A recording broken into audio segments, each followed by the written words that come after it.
Hello everyone. आज हम discuss करेंगे difference between receipt and payment account and income and expenditure account. So receipt और payment account और income expenditure account में क्या डिफरेंस होता है? So first difference is type. So जो रिसिप्ट एंड पेमेंट अकाउंट होता है वो रियल अकाउंट होता है, और जो इनकम एक्सपेंडिचर होता है that is called nominal account.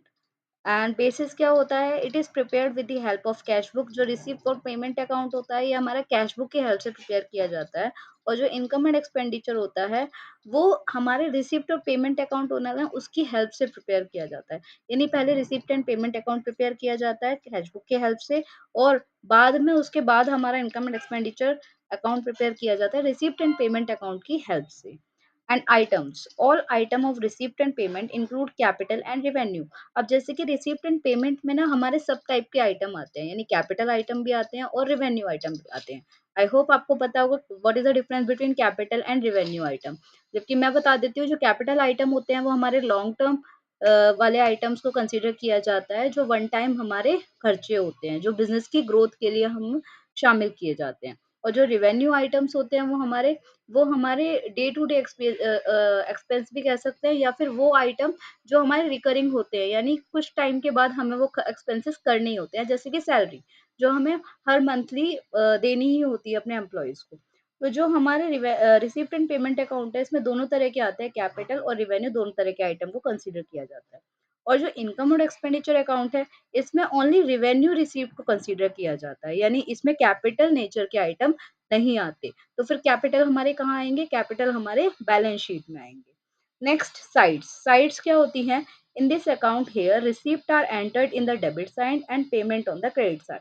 अब इसमें साइड कौन सी होती है? जो जितनी भी हमारी रिसिप्ट होती है वो हम जब अकाउंट बनाते हैं तो उसकी डेबिट साइड में नोट करते हैं, और जितनी भी पेमेंट्स होती है वो हमारी क्रेडिट साइड में जाती है।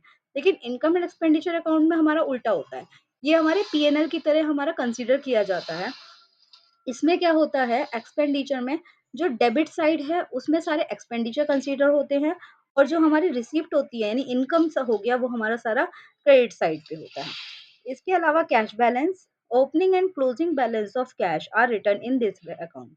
तो जो हमारा रिसिप्ट एंड पेमेंट अकाउंट होता है ना, इसमें कैश का ओपनिंग और क्लोजिंग सारा रिटर्न होता है, क्योंकि कैश बेसिस पे प्रिपेयर किया जाता है। तो जितना भी हमारा ओपनिंग कैश है, क्लोजिंग कैश है, और उसका जो लास्ट में बैलेंस बचता है वो हमारा जितना कैश बचा है यानी क्लोजिंग कैश है, वो हमारा सारा रिटर्न होता है रिसीप्ट एंड पेमेंट अकाउंट में।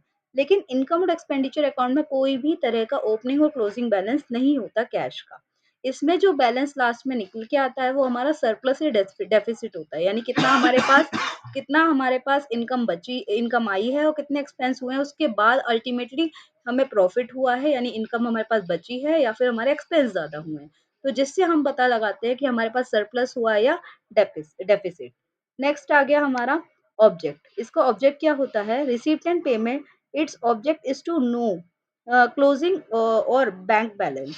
तो जो हमारा रिसिप्ट एंड पेमेंट अकाउंट बनाने का ऑब्जेक्टिव होता है वो हमारा अल्टीमेटली बैंक बैलेंस का ओपनिंग और क्लोजिंग पता करना होता है, कि अल्टीमेटली लास्ट में हमारा बैंक बैलेंस कितना बचा है।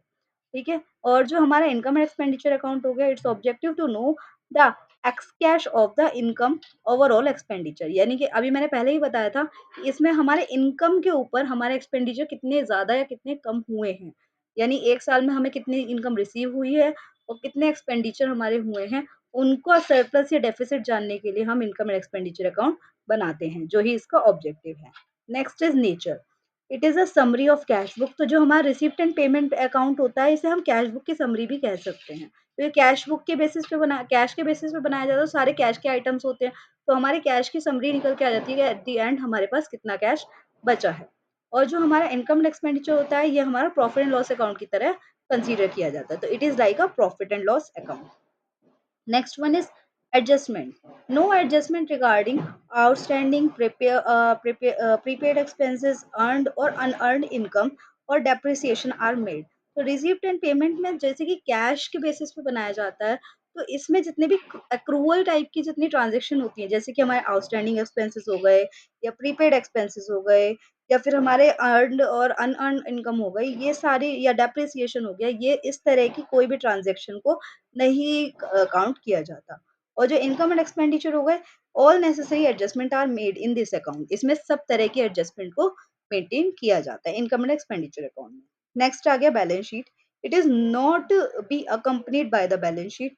रिसिप्ट एंड पेमेंट में बैलेंस शीट का कोई रोल नहीं होता, लेकिन इनकम एंड एक्सपेंडिचर का बैलेंस जो है हमारा बैलेंस शीट में जाता है, जैसे कि हमारा प्रॉफिट एंड लॉस में जाता है। Thank you so much, I hope you like it.